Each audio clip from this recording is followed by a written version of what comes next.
आज का हमारा टॉपिक है खंडौष्ठ, जिसको मॉडर्न में क्लेफ्ट लिप बोला जाता है।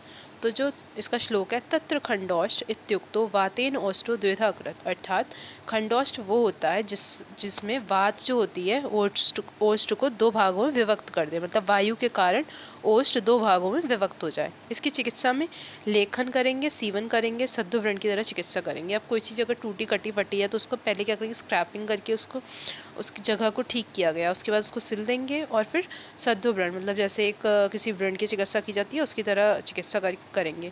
तो औषध सिद्ध घृत तैल से अभ्यंग करेंगे। वात शामक एवं मधुर गण की औषधि से सिद्ध तैल से नस्य कराएंगे। अब इसका मॉडर्न कोरिलेशन है क्लेफ्ट लिप। ये क्या, congenital deformed lips usually the upper one, sorry, congenital मतलब बाय बर्थ होता है, डिफॉर्म्ड लिप्स जो होते हैं वो सही से फॉर्म नहीं है। Usually the upper one, mostly जो होता है वो ऊपर वाले लिप में ही हमें मिलता है। Where there is vertical fissure मतलब वर्टिकली कट होता है, causing to resemble cleft lip of hare, मतलब खरगोश का जो लिप्स होते हैं उसकी तरह रिजेंबल करते हैं कटे हुए होठ। This happen when tissue that forms the root of mouth in lips don't join before words. ये कब होता है, जब वर्ड्स से पहले जो टिश्यूज़ हमारे रूट ऑफ माउथ और लिप बनाते हैं वो आपस में ज्वाइन नहीं करते। इसकी वजह से हमें क्या होता है, क्लेफ्ट लिप की अपीयरेंस आ जाती है।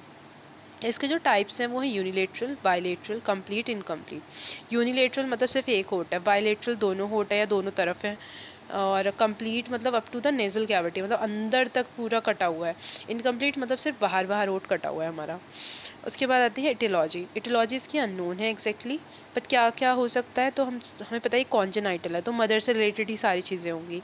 तो poor maternal diet, exposure to radiation during pregnancy, बहुत ज़्यादा एक्सरेज और एमआरआईज और ये सब टेस्ट वगैरह करवाते हैं। तो एंटी कन्वल्जेंट्स और एंटी कार्सिनोजेनिक ड्रग्स, मतलब अगर मदर किसी तरह से इस तरह की ड्रग्स का यूज़ करती है। Use of alcohol, smoking during pregnancy, ये सारे कॉजेज़ एग्जैक्टली अननोन है, बट ये हमने बोल दिया कि ये हो सकते हैं। इसके जो क्लिनिकल फीचर, अब अगर किसी का होठ कटा हुआ है तो क्या क्या प्रॉब्लम होगी। सबसे पहली प्रॉब्लम कॉस्मेटिक प्रॉब्लम, उसके बाद उसको सकिंग में प्रॉब्लम होगी, ग्रोथ रिटार्डेशन होगा, हियरिंग प्रॉब्लम हो सकती है, डिफॉर्म नॉस्ट्रल्स होंगे। अगर कंप्लीट है तो ऑब्वियसली नेज़ल पैलेट भी कम्प्लीटली फॉर्म नहीं है, recurrent year infections, defective speech हो सकती है। फिर ट्रीटमेंट क्या करना है, होल्ड जब वो छोटा होगा तो वो उस सकिंग में प्रॉब्लम होगी तो उसको इन्फेंट को अपराइट पोजीशन में रखकर हमें फीडिंग करानी है ताकि वो रिगर्जिटेशन ना हो। ब्रेस्ट फीडिंग रिकमेंड की जाती है, और अगर इनिशियल स्टेज में बेसिकली सर्जरी ही की जाती है।